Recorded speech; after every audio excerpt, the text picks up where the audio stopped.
C'était surréaliste. J'ai honte. C'est complètement ridicule. Des envolées, pas comme les autres. Sophie Durocher.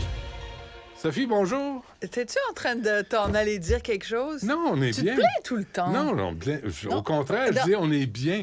Vous êtes tous là à rentrer en studio, vous dites, oh, il fait froid, il fait froid. Non, on est bien, arrêtez. On est bien. Fait que, bref. On sera jamais d'accord là-dessus, mais au contraire. Mais par contre, je suis contente de voir que t'as mis une vraie chemise Merci. aujourd'hui. Ouais. Parce qu'à un moment donné, ça suffit s'habiller comme un bûcheron, pas parce qu'on fait de la radio qu'on est des crottés.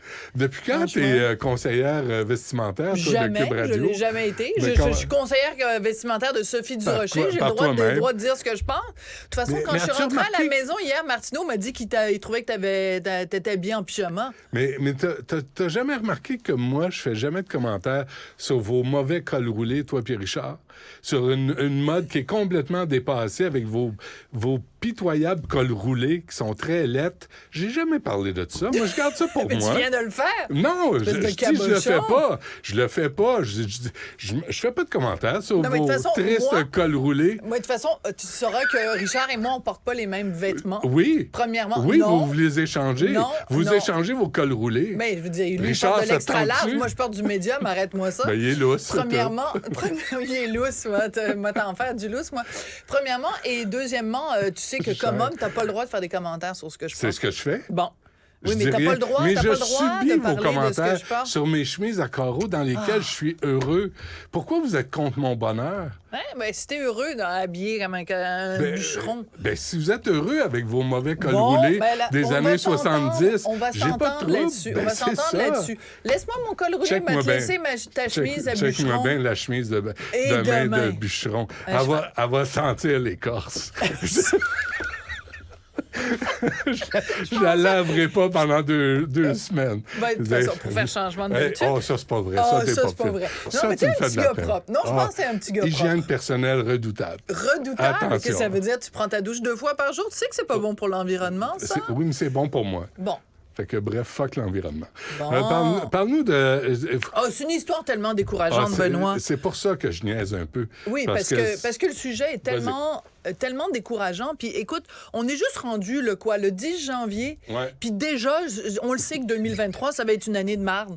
Ça va être une année de merde, ça n'a aucun sens. J'aime On n'a ton rien appris. positivisme. On n'a rien appris de 2022. On n'a rien appris de 2021 en termes de censure, en termes d'obsession, c'est ridicule. Alors, je te situe le contexte. Ça se passe aux États-Unis.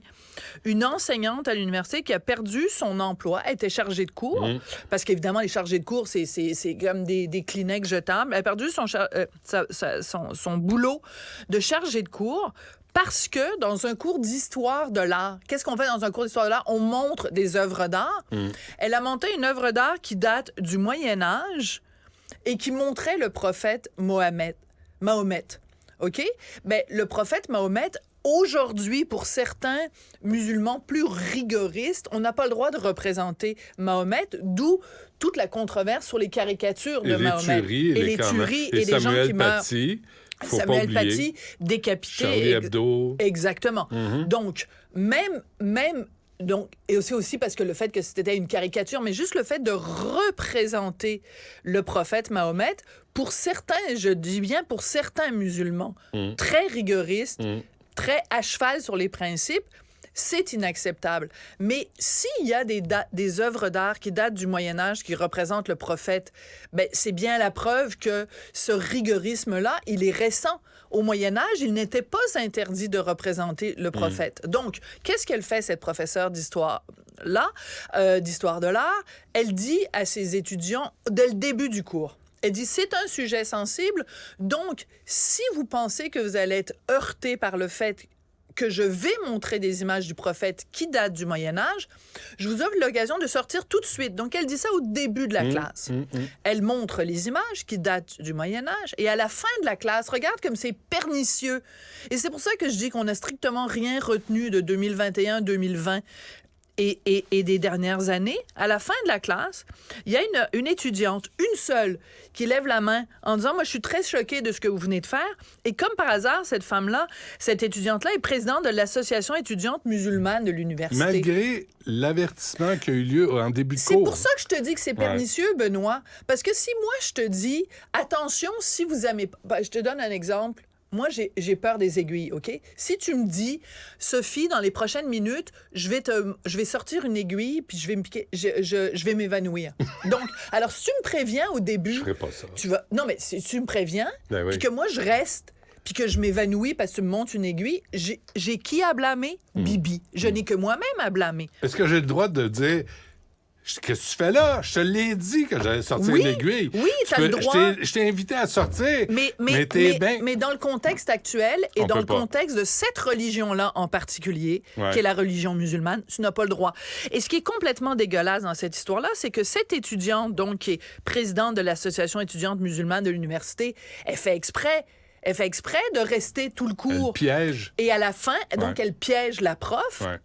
Et à la fin du cours, donc, elle porte plainte et elle a déclaré au journal étudiant, en tant que musulmane et personne noire, je n'ai pas l'impression d'avoir ma place. Je crois pas que je la trouverai un jour dans cette communauté si ces membres ne m'estiment pas, s'ils ne font pas preuve à mon égard du même respect que je leur porte. De quel respect tu parles, chose? On te l'a dit qu'on allait montrer les petites images.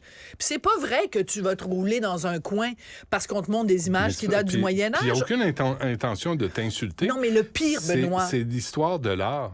Mais le pire, Benoît, c'est même pas ça. C'est que donc, la fameuse étudiante est allée porter plainte. Une personne, une personne est allée porter plainte. C'est la même que la petite vie? Non, mais c'est peut-être la même que la personne, c'est peut-être Ricardo Lamour qui a porté plainte contre Simon Jaudoin à la radio de Radio-Canada. C'est peut-être la seule et même personne qui se promène partout à travers le monde. Comme le gâteau aux fruits. Hein? Oui, c'est ça. Il y en a juste un, puis il est en circulation. Il y a juste une personne qui crée la controverse, puis c'est la même partout. Donc, l'université de Hamline, dans l'État du Minnesota, a dit à pas renouveler le contrat de la prof. Donc, la prof a perdu sa job. Mais ce n'est pas que ça. Pour moi, le pire de cette histoire, c'est que l'université a dit, c'est un cas d'islamophobie. Alors là, les amis, là, ça ne va plus. Si présenter, avec en plus la mise en garde qu'elle a faite, des images qui datent du Moyen Âge, de l'histoire de l'art. Donc, les peintres, à cette époque-là, représentaient le prophète. Donc, tu es en train de me dire qu'en 2022, parce que ça s'est passé l'année dernière, en 2022, si tu montres une image du prophète avec la mise en contexte et tout ça, que ça a été fait au Moyen-Âge, c'est islamophobe. Ça veut dire que ces peintres-là étaient islamophobes. Ben, ça veut dire que ces peintres-là étaient islamophobes. Et surtout, ça veut dire que dans un cours d'histoire de l'art, tu ne peux pas dire ce que tu veux. Il y a certaines œuvres que tu peux montrer, certaines œuvres que tu peux pas montrer. Mais qu'est-ce que ça dit sur la direction de l'université? De l'aplaventrisme, Benoît. C'est du Jacques Frémontisme. Exactement, merci, je t'adore. Je te pardonne toutes tes affaires de chemise. C'est du Jacques Frémontisme, pour situer ceux qui s'en souviennent pas. Jacques Frémont, donc le recteur de l'Université d'Ottawa, qui, lui, a la même chose, s'est mis à plat ventre devant un étudiant, une étudiante qui avait porté plainte contre Verouchka, lieutenant Duval, parce qu'elle avait prononcé le mot qui commence par un N, le mot nègre, dans son cours. Je veux des droits d'auteur là-dessus. Là. Jacques Frémontisme. Le Jacques Frémontisme, je te les accorde. Merci. Ben, ce ne sera pas très cher, parce que tu le sais, moi, toi. Les droits d'auteur. Les droits d'auteur sont pas payants, c'est ça que je veux dire. Pas avec ça. Ben voilà. Alors, donc, moi, je trouve cet événement-là, qui peut avoir l'air, encore une fois, anecdotique. On va dire, c'est juste une fois, Sophie, pourquoi tu t'énerves? Non. Quelqu'un a perdu sa job. Après avoir fait sa job correctement et avec sans mauvaise intention, sans malveillance, puis on se débarrasse d'elle comme Mme Lieutenant Duval. Et surtout, l'aplaventrisme des institutions. Ouais. Parce que les crinqués ont du pouvoir. Les crinqués ont du pouvoir. C'est pour ça, avant Noël, il y a une collègue du Journal de Montréal, Marie-Ève Doyon, qui a écrit une chronique pour dire, faire un parallèle entre les hippies et les woke, en disant, ce sont des mouvements sociaux qui font avancer les choses. Je m'excuse, les hippies n'avaient pas leur place à l'université. C'était un contre-pouvoir, les hippies. Les woke, ils ont le pouvoir. Ce sont eux qui mènent. Ils sont incapables de mettre à genoux une université. Et je te le dis, là, je l'ai fait l'entrevue tantôt avec Robert Wintermute, qui est censé donner une conférence à l'Université McGill. Là, tu as une poignée de militants trans qui veulent pas dialoguer avec un...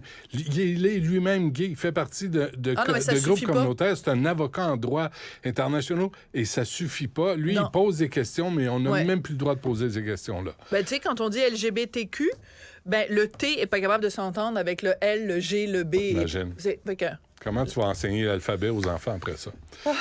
Sophie, on t'écoute à 14h30. Oui, merci. Vous venez de vous connecter en direct sur Cube Radio? Pas de